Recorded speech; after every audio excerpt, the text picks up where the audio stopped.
Good morning, everybody, and very few people will know just how much commitment, work and competence Zia has brought to the job of chairman. We would not have done on May the 1st what we did without him. My thanks go to him. Must begin today by saying that our thoughts are very much with Liverpool Football Club, their supporters, who were celebrating after an absolutely fantastic season that they'd had, and our thoughts go out to all of them after that mindless act of violence. We also thank members of the public who did all they could to help the victims and, of course, our emergency services. It was on the 3rd of June last year that I decided I would end my political retirement, give up a nice easy life and throw myself back into the front lines of British politics. I said on that day that we would get millions of votes in the general election and establish a beachhead in Parliament, and that is exactly what we did. I have spent most of my time since July the 5th last year trying to build this party, professionalise this party, and everything was aimed at May the 1st. And around me today on this stage, you see the fruits of that labour from myself, Zia, and tens of thousands of activists out there in the country. What you see before you today is a new Member of Parliament for Runcorn, 2 mayors and 9 of our 10 councils in which we have overall majority control. Reform is now in government in large swathes of England. What you see before you, whether you can yet believe it or not, is the second step of what is going to be the biggest political revolution this country has seen since the Labour Party overtook the Liberals over 100 years ago. And the big shout-out message, and it's very, very clear, is if you vote reform, you get reform. No longer will the argument be, well, we like reform, we like what they stand for, we like some of their people, but to vote for them would be a wasted vote.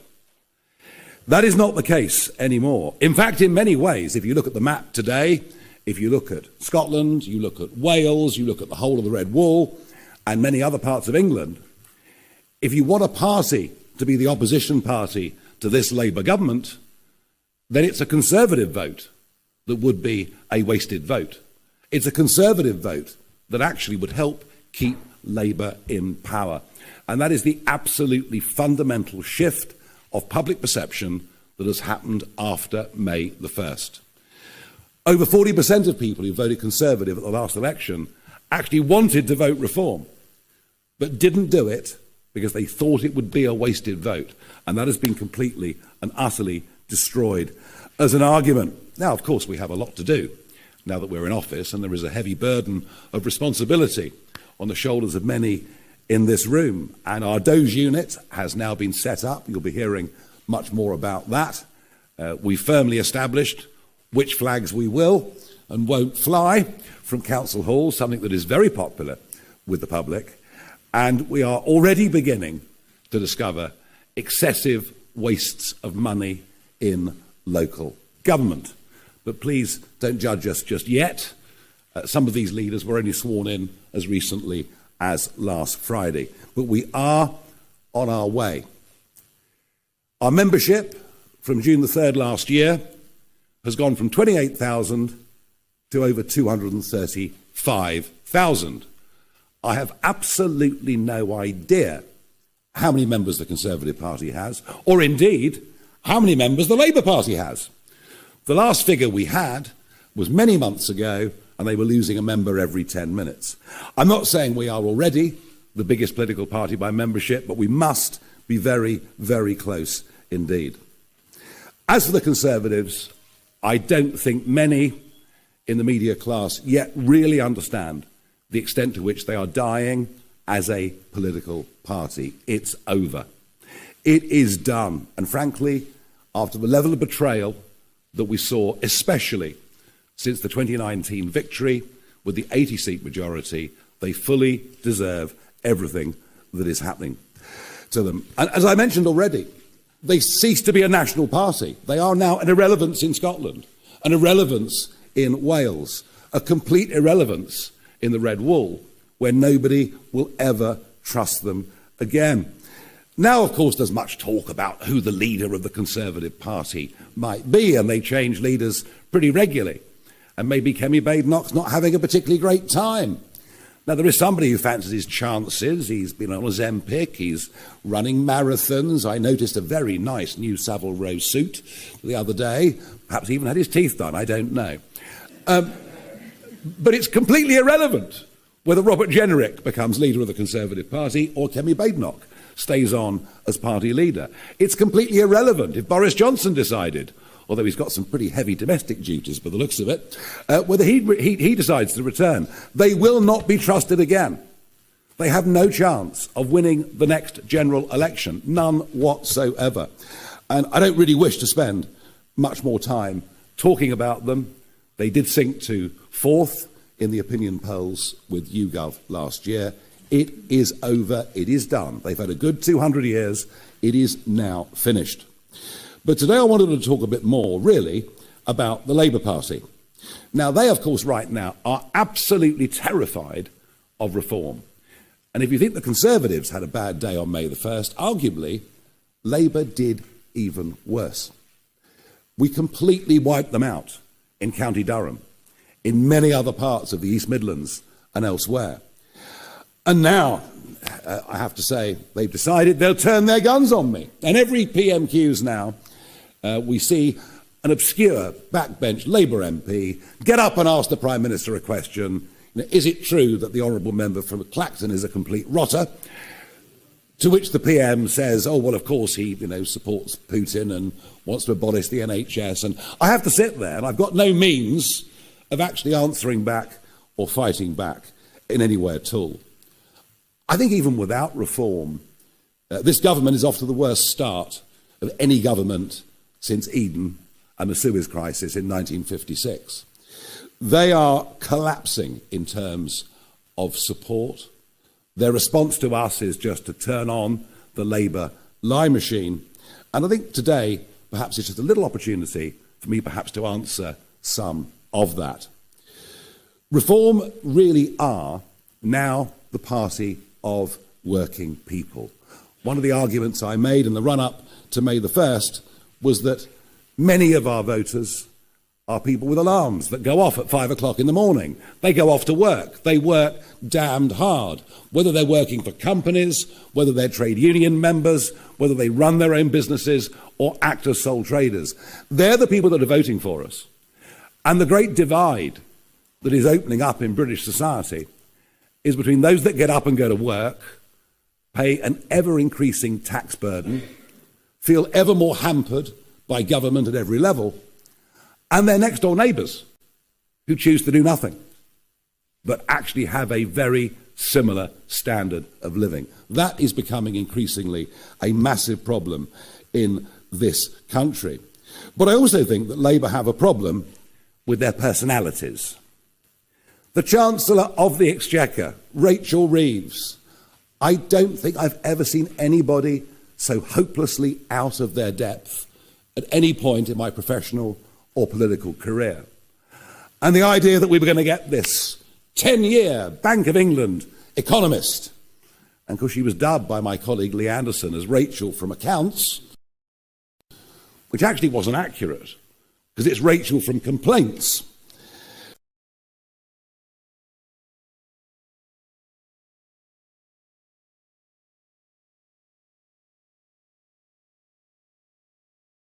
Solicitor that he told everybody he was. This is a very low-grade government. And unless you have successful private business, employing people and paying taxes, you cannot have an effective functioning society. And it is, to me, truly astonishing that of all the 25 men and women in the cabinet, not a single one has ever set up or run a private business. We have a bunch of lawyers. We have a bunch of people prepared to bow down to this concept of international law. but without the economic competency to run a country. And that is why we are genuinely going in the wrong direction. We are watching the de-industrialisation of Britain.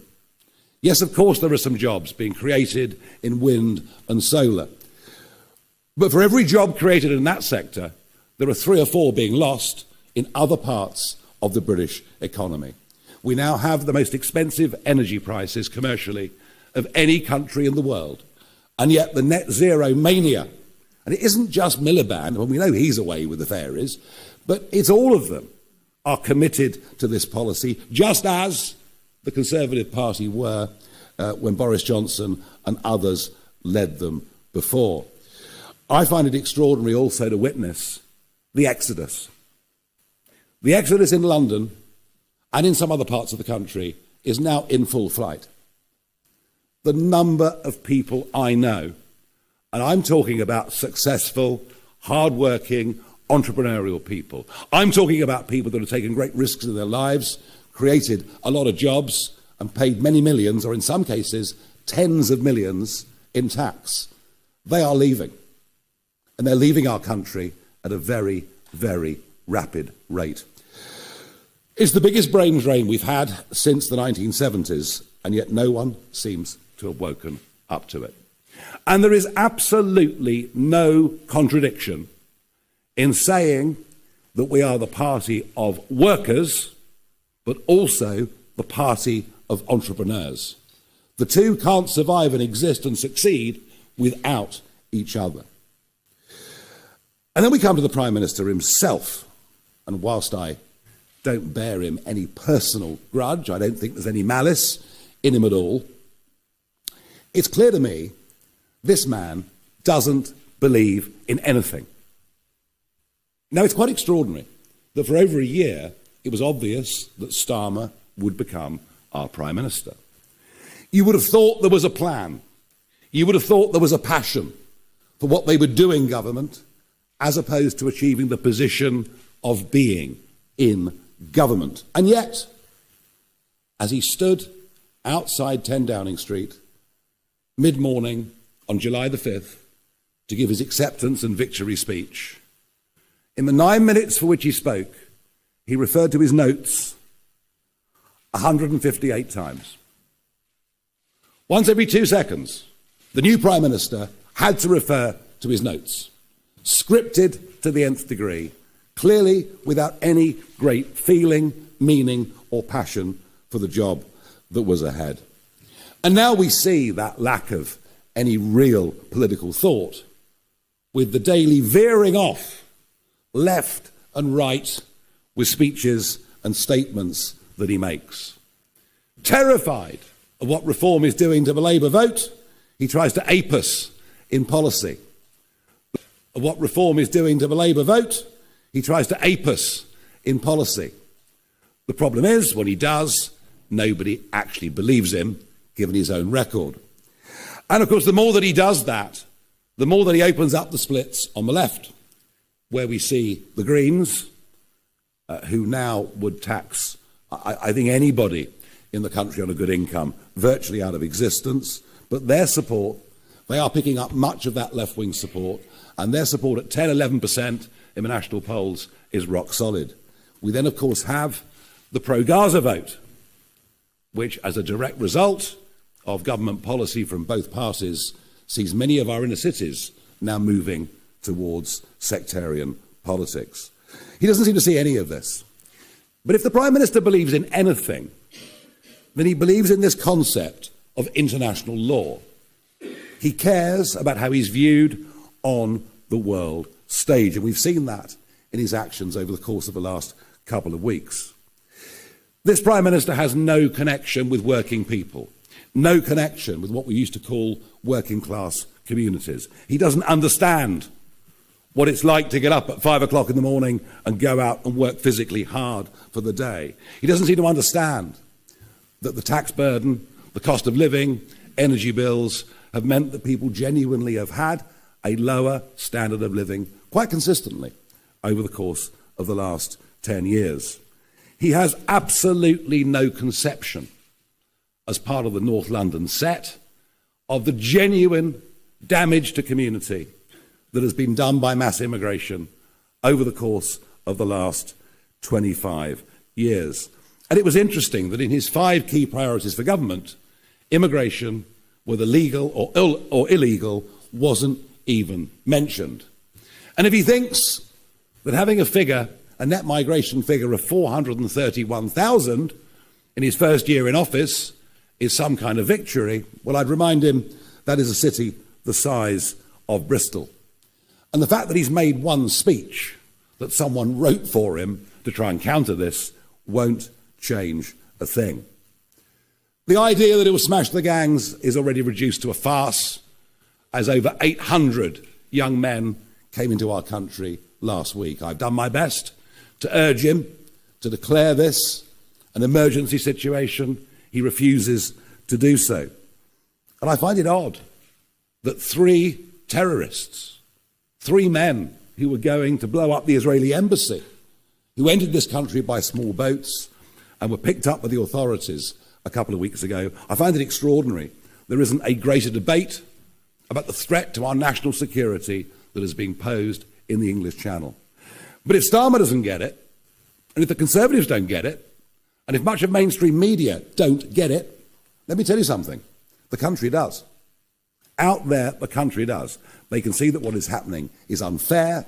They can see that it's wrong, but they can also see that it is also damn dangerous. But Starmer, of course, will do nothing about it. And his second speech in Parliament as Prime Minister, where he declared his love for the European Court of Human Rights and its convention. His leadership, frankly, is dismal. It is uninspiring. It is disconnected from real life. It is, in my view, unpatriotic. And now, even opinion polling today suggesting that over half the country thinks his leadership, frankly, is pointless. Now, he has challenged me to a head-to-head debate sometime between now and the next general election. The last time this happened to me, it was Nick Clegg, when he was Deputy Prime Minister. So, I'm very, very happy, Prime Minister, to accept this invitation, but I don't really want to wait for 4 more years. You and your deputy and others are saying, no. It's Labour that are the party of working people, not Reform. Well, why don't we test it out? I've got a great idea. Why doesn't the Prime Minister and I go to a working man's club somewhere in the Red Wall, and we'll sit there and we'll let them ask us questions, and you can all come along and cover it live. So that's my open invitation to the Prime Minister. Let's go to one of the former mining communities. Let's go somewhere that Labour have held the seat pretty much consistently since 1918.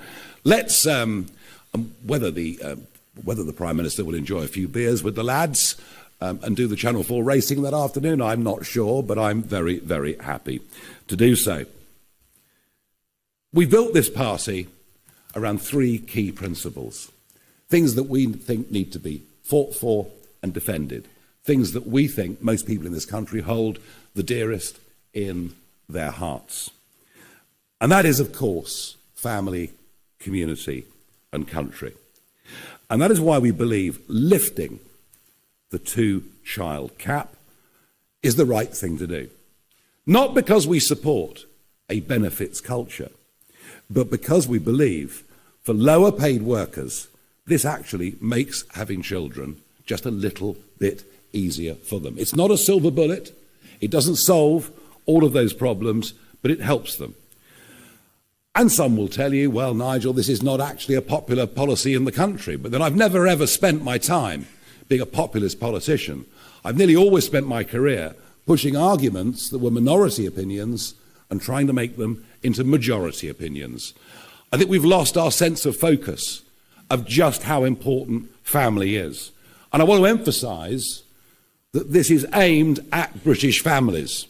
It's not aimed at those that come into the country and suddenly decide to have a lot of children. And it's the right thing to do. Now, we need to go much further. We need to go much, much further.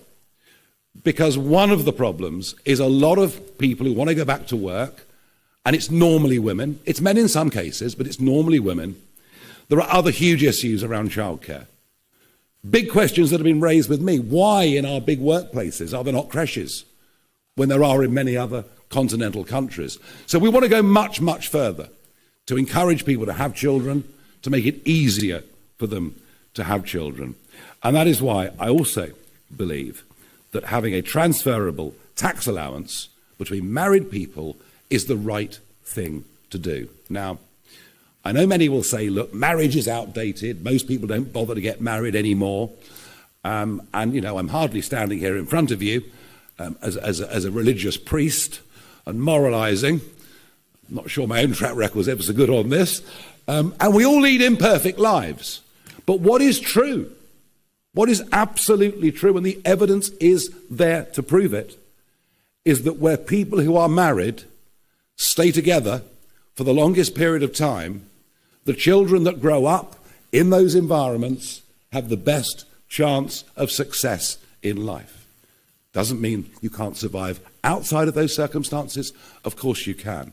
But I do think having this transferable tax allowance, perhaps making marriage something that is just a little bit more important in terms of the family, I do believe that it is the right thing to do.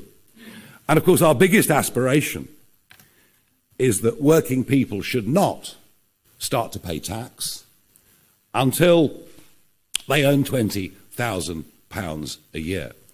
It's a policy that is wildly popular. It is a policy that would encourage people to get off benefits and to go back to work. We also recognise those that have worked during their lives, saved for a private pension, are now penalised by the withdrawal of the winter fuel allowance. If you don't have any savings, you'll still get the winter fuel allowance. So we're punishing working people at all stages of their life, and we would reverse, absolutely reverse what has happened, and we're taking away of the winter fuel allowance. Now, of course, you will all be lined up in your droves to say to me, how on earth can you afford all of this? How on earth can you afford 5 billion here or 5 billion there? Almost forgetting that the national debt is now 2.8 trillion, and that not just the last government, but this one too, are hopelessly adrift when it comes to government borrowing. We are going to make big savings. We will stand here before you in 1 year's time and show you the excessive costs that we've taken out of local government. And at a national level, if we win the next election, we will scrap net zero, something that is costing the Exchequer an extraordinary £40 billion plus every year. There will be no more asylum hotels or houses of multiple occupancy. People who come here illegally across the channel or on the back of lorries will not be allowed to stay. We will scrap the DEI agenda, which is costing the taxpayer up to £7 billion a year throughout the public sector. And yes, we see considerable savings to be made amongst the quangos. So yes, I do accept that these proposals, especially the one of lifting to £20,000 the level at which people start paying tax, I accept that it's expensive, but I genuinely believe that we can pay for it because we're not ideologically tied to the same ideas upon which we believe the Conservative and Labour governments have gone so wrong over the course of the last few years. As for community, we are totally appalled as a party at the growth of two-tier Britain under two-tier Keir. I want to make it absolutely clear. Lucy Connolly should not be in prison. The sentence that was given to her was absolutely excessive. And while she should not have said what she said, understand there were millions of mothers at that moment in time after Southport feeling exactly the same way. We also find it appalling that there is now open discrimination in employment advertising against white British people. DEI must go. We are a party that believes in meritocracy. We're a party that does not accept that somehow there is something uniquely awful about the British people or about our past. We believe the opposite. We actually believe that the British people are the most open-minded and tolerant country, frankly, that you could find on earth. So we feel very strongly about that. We, of course, shake our heads at early prison releases. And this is an area that Sarah Pochin, our new MP, this is an area that and the failings in our judicial system that she is going to deal with. And we will, of course, end mass migration into Britain and be unafraid to talk about migrant crime. I was utterly demonised between 10 and 20 years ago for suggesting that opening the doors would lead to bad people coming into Britain. What I said was that from poor countries, we'd get their best people and their worst people. And I think if you look at the crime statistics in London and elsewhere, of the gangs that have been allowed to come in from Romania, Albania, or wherever else it may be, I do believe that I was absolutely right. And when it comes to country and a sense of what a nation is, of what national sovereignty is, of what the national interest is, this is where I do personally want to confront the Prime Minister head on. I think what we've seen over the course of the last 2 weeks is who Keir Starmer really is. He absolutely is the globalist. He absolutely is the person that bows down to this concept of international law in the face of courts that are either horrifically outdated or, frankly, wholly illegitimate. And yet that's what he believes in. The EU reset, which starts to align us back with EU law, not just that exists today, but that comes in the future, that brings the European Court of Justice back into our lives, that is a total sellout and something that he promised he wouldn't do. There is much more to come out about defence. We haven't yet heard the full extent of the defence package. And yes, of course, you'll say to me, oh, well, Nigel, fishing is only 0.5% of our GDP. Well, of course it is. We've destroyed it over the course of the last 50 years. We traded away what was ours when we first joined the common market. And as I think the only MP with a vested commercial interest in fisheries, which I do, I can't even tell you what this surrender means. The leaders of the French fishing industry associations have said they can't believe their luck. They're being allowed to fish up to our 6-mile line for a further 12 years. It means the death of nearly all of our inshore fishing industry. Because the old people retire, the young people won't come in. It is an absolutely horrific betrayal, and yet they seem to have no guilt about it, let alone the environmental damage that has happened since Brexit, where the French, Dutch and Danes have fished between the 6 and 12 in a way that is wholly unsustainable, and yet we've done absolutely nothing.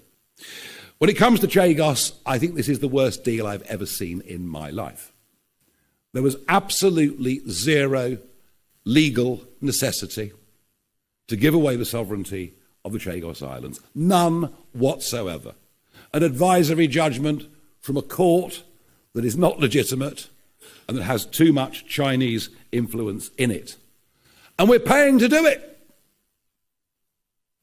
And if inflation runs at an average of 3% for the next 99 years, it's £52 billion.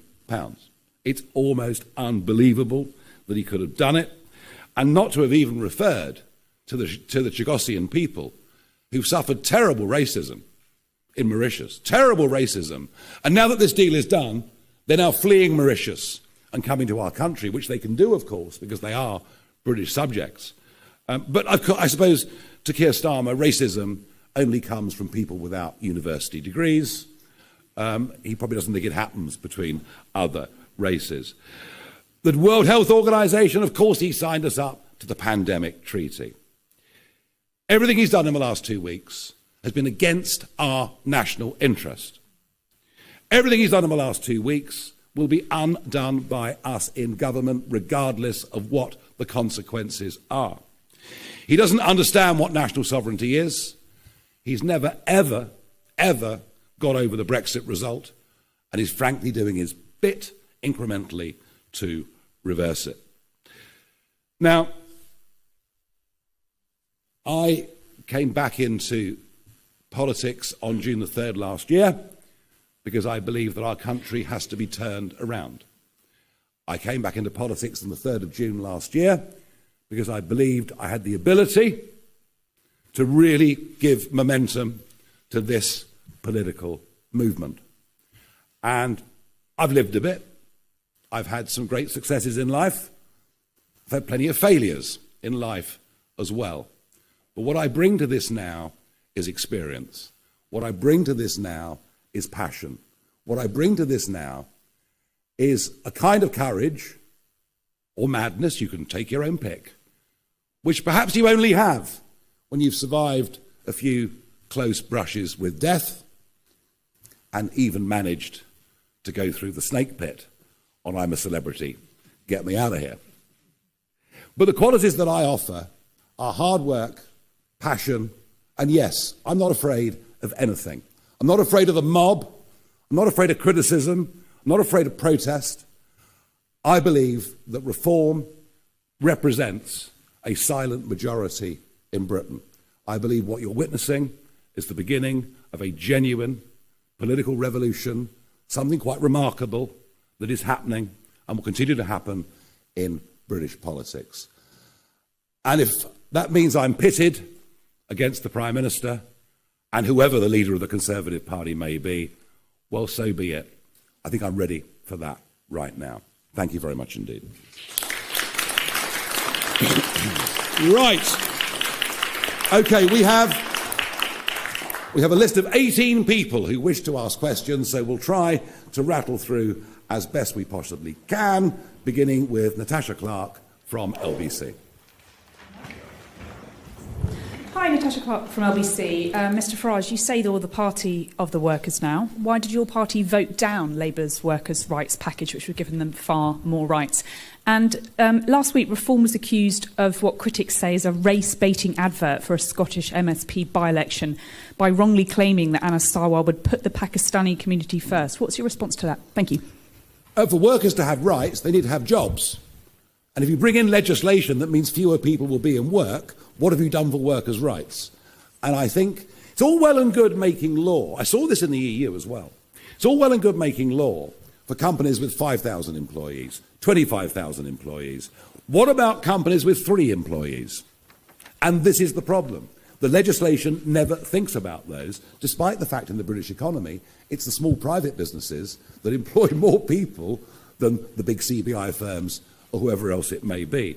And I think the idea that you could take somebody on, recognise that it's a mistake pretty quickly, and yet they could take action against you within 24 hours of being in work, probably would lead to small employers who, by the way, are already very reluctant to take anybody on, given the hikes to national insurance, given all the other problems that they face. So we opposed it because we thought it was very, very bad for employment. Now, there's a bit of a row going on in Scotland. Everyone's having a go at us, Labour, the SNP, so maybe we're getting something right. I think what I'm able to do is to show you what Mr Sarwar actually said and how we've responded to it. Can we do that, guys? Pakistan is being represented in every mainstream political party in Scotland and across the UK. The days where South Asian communities get to lead political parties and get to lead countries is now upon us.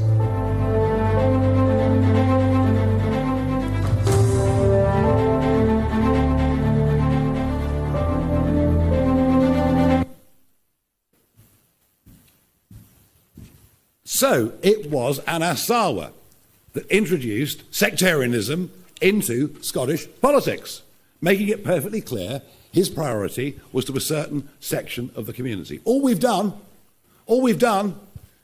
is to put out the exact words spoken by him without any comment. We've said nothing, just that we will represent the people of that constituency. And the fact that they, having chosen to go down the sectarian route, choose accusations back as us, says to me, Natasha, that we are winning. Thank you very much indeed. David Churchill, Daily Mail. Thank you. Mr Farage, regardless of whether you can afford to lift the two-child benefit cap, Kemi Badenoch was on the airwaves at the weekend saying that just as a matter of principle, if people can't afford to have lots of children, then they just shouldn't have them, and it's unfair to expect taxpayers to subsidise other people having large families they can't afford. Why do you think she's wrong about that? You obviously clearly do think she's wrong about that. We subsidise low earners in lots and lots of different ways already, all right?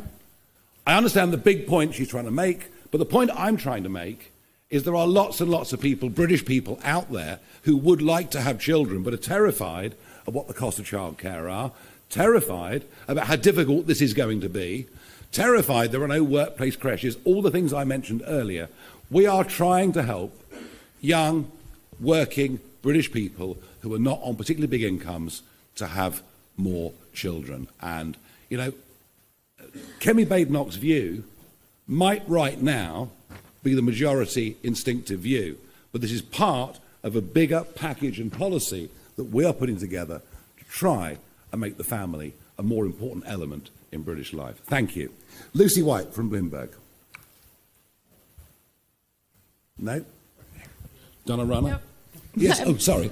Hi, Lucy White from Bloomberg. On that same subject, actually, you've talked about the importance of family, but one of the main reasons that people are choosing to have smaller families or no children at all these days is because housing costs are so high. And tinkering around the edges of tax policy is probably not going to do very much to that. So can you set out what you would do to make housing more affordable? No, you're quite right, Lucy. I accept that point. I did say that what I discussed so far today was not a silver bullet.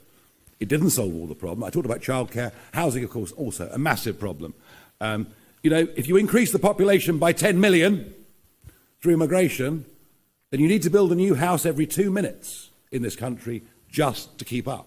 Even if Angela Rayner's targets are met for house building, they won't even cover anything like what legal net migration, let alone illegal, will be during the 5-year, if it is that Labour term. Housing is a massive, massive problem. Social housing is also a massive problem.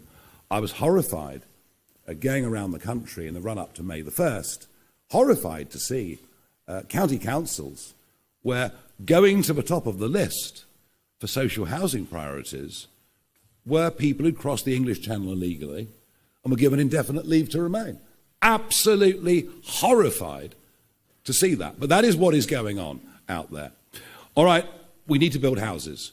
We need to build genuinely affordable houses. It does sometimes look to me that housing developments are 4-bed, detached, 2-bathroom, nice garage and garden houses, and not enough houses that are genuinely affordable. It is a massive problem, but it is one that government has made significantly worse. Amy Gibbons from the Telegraph, please. Hello, thanks very much. Nigel, you talked about making marriage more important and encouraging people to stay married for longer. So just to be clear, would you like to see the marriage rate come up and the divorce rate come down? Oh, you know, I'm not the Pope, you know. In an ideal world, look, of course, there are valid, legitimate reasons for divorce. I've got lots of experience of this. We can talk about it later. In an ideal world, for the benefit of children growing up, I repeat the point, there is lots and lots of evidence that suggests that children growing up to maturity into adulthood in a stable family background, which doesn't have to be marriage, I accept, but more often than not is, do better in life. Don't we deserve to try to help create a framework in which young people can grow up and lead fulfilling lives? And all right, you may say, I'm aiming very high, but isn't that what we're in politics for? Isn't that the point of the whole thing? Thank you. Archie Mitchell from The Independent. In the run-up to the local elections, reform activists set up a stall depicting Angela Rayner, Bridget Phillipson and Rachel Reeves as cows said to be sent to the abattoir. Is it misogynistic to depict female cabinet ministers as cows, and is it appropriate to suggest that they're going to be sent to the abattoir given MPs have been killed in recent years? Well, you've struck me there completely out of the blue. All sorts of appalling things get said and done by people fighting in elections at local and national election, and we get it done to us, and if one or two of our people do it to them, maybe they think it's funny. It probably isn't very funny. I can't pretend we're perfect, but what I can tell you is that one of the ways in which we have professionalised this party is to put people through a vetting process, and I think we've come up with a slate of elected councillors and mayors and a new MP that we can genuinely be very proud of. And if there is the odd lapse in taste, then I regret it, but it's kind of called politics. Thank you, Archie. Kitty Donaldson from iNews. Thank you. How much do you think it'll cost to move migrants from hotels into a private accommodation? And if you don't save as much as you want to, are you happy with them to live in tents? And if I may, will you commit to the triple lock for pensioners in the next Parliament? OK, the triple lock for pensioners is not something we've addressed as yet. We will between now and the next election. We are, as you can see, building out our policy platform. The migrant costs, the illegal migrant costs, by the end of our 5-year term will be zero. They won't be coming. They won't be coming. And we have a model for this. It's called Australia. Australia had the boats arriving, coming from Indonesia. They didn't know what to do. Then Tony Abbott, as Prime Minister, tried a few different methods. In the end, he towed them back to Indonesia. There was outrage. Outrage. The UN, the EU, the British Foreign Office. What a dreadful human being Tony Abbott is. But guess what happened? Within 2 weeks, people didn't pay the traffickers because they knew they wouldn't be allowed to stay. There is a deeper debate here, by the way. Even though the hotels are awful and very visible, if you talk to Sarah afterwards, she'll tell you that actually the houses of multiple occupancy in residential streets in some ways are even worse in terms of not just cost, but the huge social problems they bring. So look, the answer is very simple. One of our senior party members has suggested tents. I'm much more hardline than her. They won't be allowed to stay. Thank you. Let's move on to John Walker from The Express, please. Thank you. Mr Farage, could you expand a little on what you were saying about tax? It's one of the announcements that I don't think we were expecting. I think you mentioned a figure of £20,000. What does that mean? Are you talking about increasing the threshold, or how would that work? Yes. Simply, the threshold has been frozen for years. It was done by Jeremy Hunt. It's called fiscal drag, but that's very boring, I know. It's being maintained under Labour, and it's dragging more and more people into tax, including pensioners. There are now another 1 million pensioners will be dragged into the tax system as a result of the fact they've got the old age pension, a small income from their private pension, and the threshold has been frozen. It's also interesting to note, if we go up the scale slightly, that from the late 1980s, right through until about 5 years ago, the number of people who paid top rate tax, i.e. what was 40% plus all through the major Blair years, was about 1.5 million. About 1.5 million people paid 40p or more. By the end of next year, it'll be 8 million. So what we're seeing at all levels are more and more people being dragged into tax, into higher taxes. We have to find a way. There has to be a carrot and stick approach to the sheer number of people going onto a range of full-time benefits as opposed to working. And some of it, of course, are people who are choosing that as a lifestyle option. Equally, I've met many on my doorsteps who want to go back to work, but they're trapped by the sort of 16-hour rule. That if they get a job for more than 16 hours, they lose all of their benefits. And because of a tax system, they're worse off working than they are staying on benefits. That is what we're trying to address. I do accept that the 20,000 level, where the threshold would be raised to, is our greatest ambition. But I think it's something that we simply have to do. Thank you. Rachel Cunliffe from The New Statesman. Thank you. You talk about councils, and you've got representatives from the councils that Reform are now leading on stage. For the most part, it isn't waste or DEI that's putting council budgets under strain. It's adult and child social care, which accounts for 2/3 of council budgets and is only set to get more expensive. You haven't mentioned social care yet today. I wondered if you could say something about what reform plans are to pay for that. Rachel, I toured the country relentlessly for 5 weeks. I visited all of these areas that we stood in. I was photographed and shook hands with well over 1,000 of our candidates, and I did so many local media interviews, it's almost not true. And of course, what I said is we can't wave a magic wand. We accept that central government funding has gone down.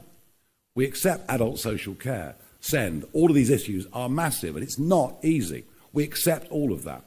What we have said, though, is we will, where we can, and we're finding it already, cut unnecessary spending. But also what we've said is we will examine which service providers have been signed up to by county councils or unitaries, what the relationship is with those firms, to some who may well be working in councils, and we will try to seek a more business-like arrangement in terms of how we provide those services. So I fully accept that the job, the weight of responsibility on the shoulders of these men and women on stage is not an easy thing, but we think we can do better. And I tell you what, we're certainly going to try. Thank you. We're moving through. Carl Dinnan, ITV. Thanks very much, Nigel.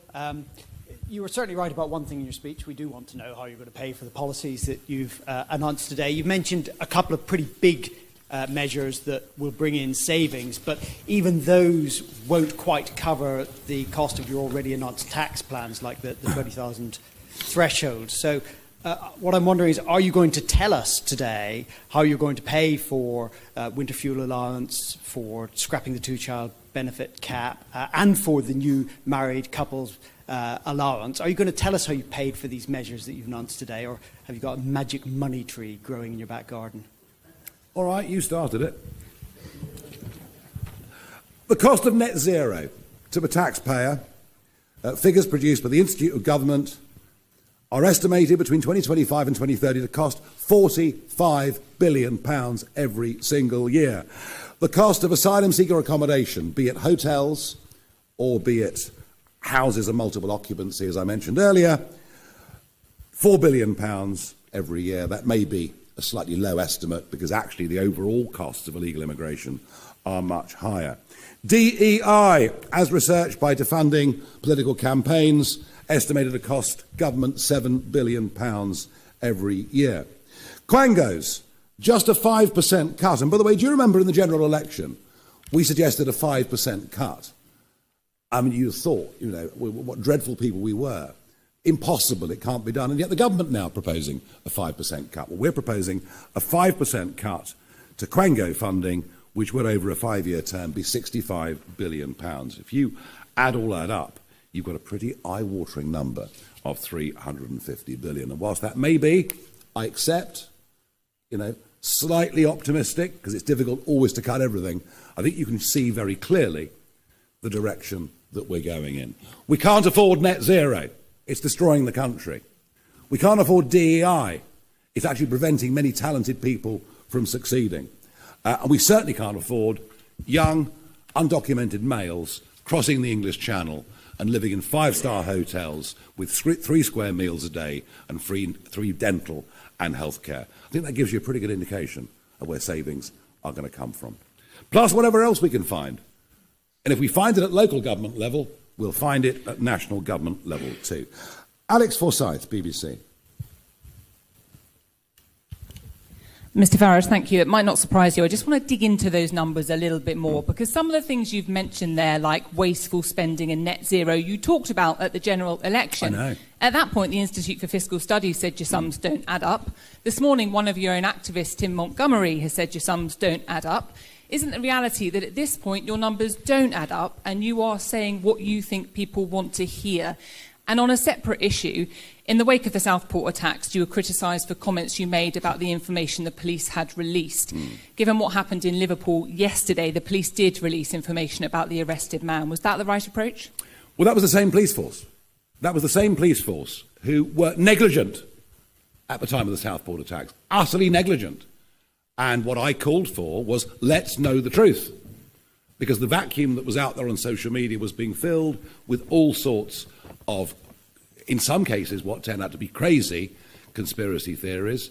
No wonder there were riots.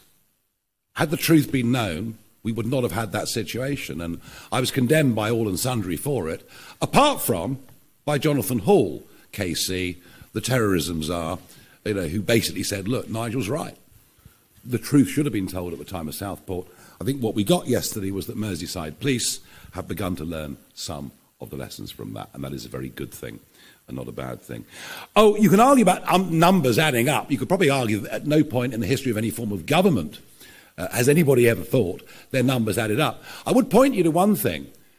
When Richard Tice and I launched the contract with the people in South Wales last year, we pointed out the cost of quantitative easing and the way the Bank of England was dealing with it, and we were laughed at by everybody. We said it was costing 25 to 30 billion pounds a year. We actually got the figures a few months ago for the cost of QE last year from the Bank of England. It was 36 billion. So what we're very good at, we're good at actually putting our finger on things and pointing out problems that nobody else has even thought of. And that's because we're not from the political mainstream. We're not part of that institutionalized set of thinking. We take a fresh approach to everything. I think what I've done today, what I've tried to do today, is to give you an idea of direction of policy, of priorities, of what we think is important, of what we think it's going to cost, and how we think we're going to pay for it. And I don't think anybody at this stage, with a general election some years away, could frankly do more than that. And I believe what I presented today is credible. Thank you. We've now got Caroline Hugg from Politico. I just wanted to ask, what would Reform have done at the Brexit summit if they were in charge? And like Badenoch, are you going to commit to undoing any progress in talks? Well, I accept we start in a bad place. And I also accept that Boris Johnson and David Frost did inherit a very bad hand of cards from Theresa May. I accept all of those things. But the argument, it'll make trade easier, well, that was the argument for staying in.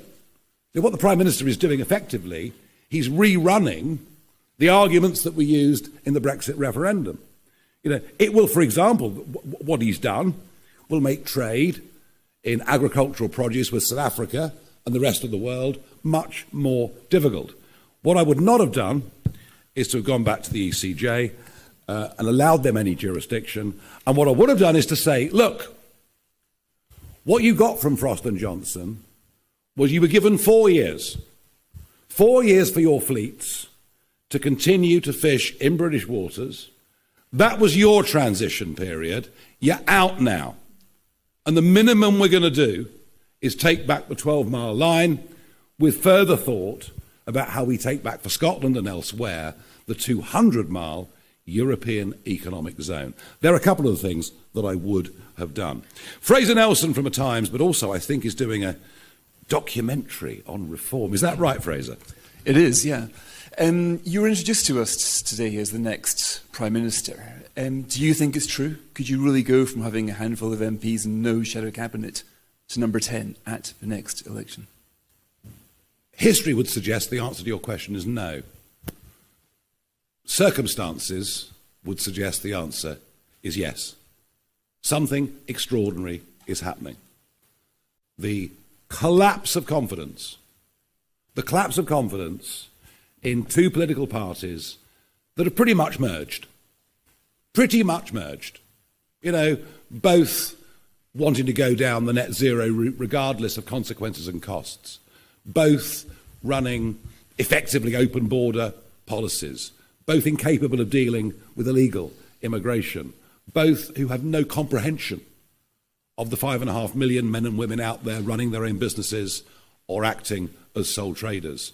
both, despite what they say, overseeing an ever-rising tax burden. Both, started by Jeremy Hunt, remember, both contributing to an exodus, not just of non-doms and the super-rich, but of the 30-something entrepreneurs who are now being tempted away by Lisbon, by Athens, by Milano, by Dubai. And yeah, I think the public have frankly had enough of both of them. I think the Westminster priorities have been hopelessly out of kilter with where most of the country really is.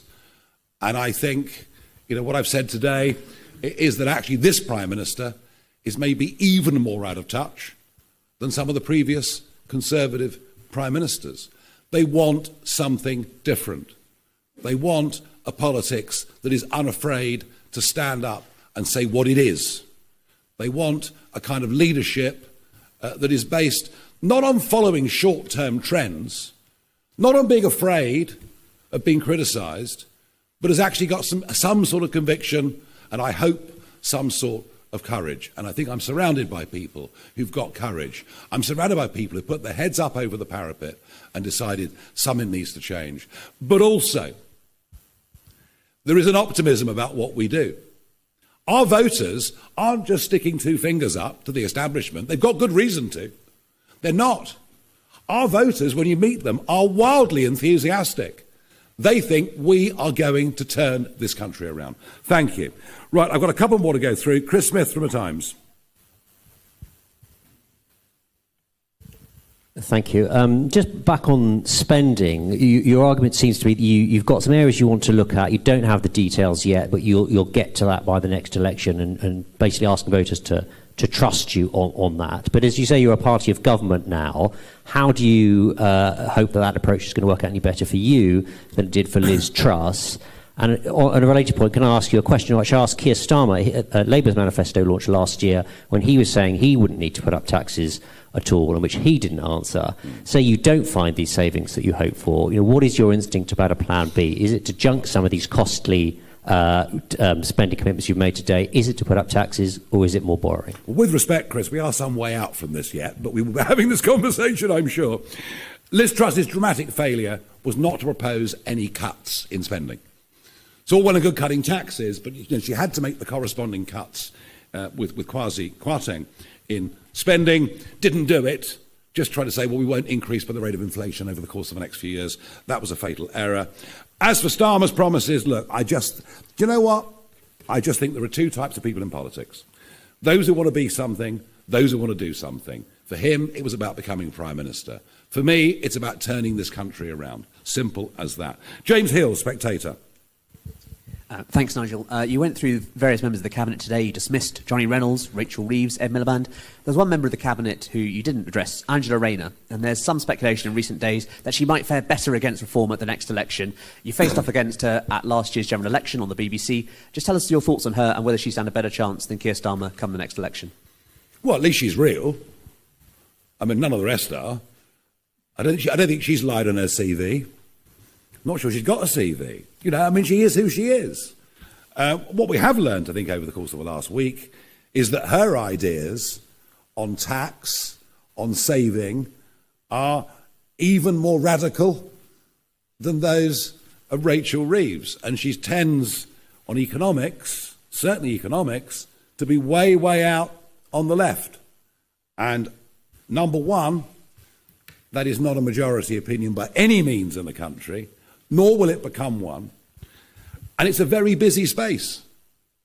You've got the Lib Dems heading into some of that territory, the Greens very firmly in that territory, and indeed, from what I can see of the Gaza independents, they're pretty much of that view as well. So, look, maybe she'll become the leader. I don't know. Are we worried about it? Not at all. Two more questions. Adam Cherry, GB News.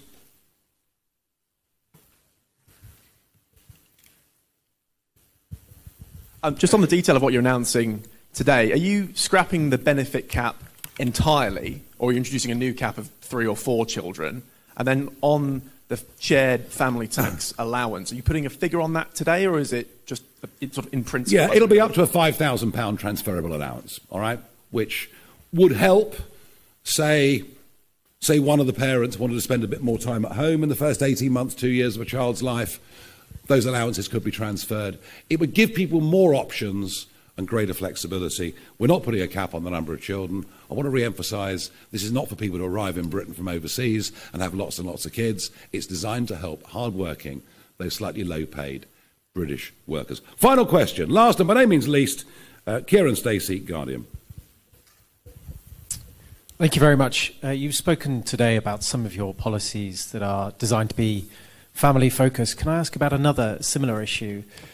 I've heard you talk about your desire to open up a debate on stricter restrictions on abortion. Can I ask your view? Do you think that the abortion time limit should come down? Do you think there should be larger buffer zones around abortion clinics? What do you think about this issue?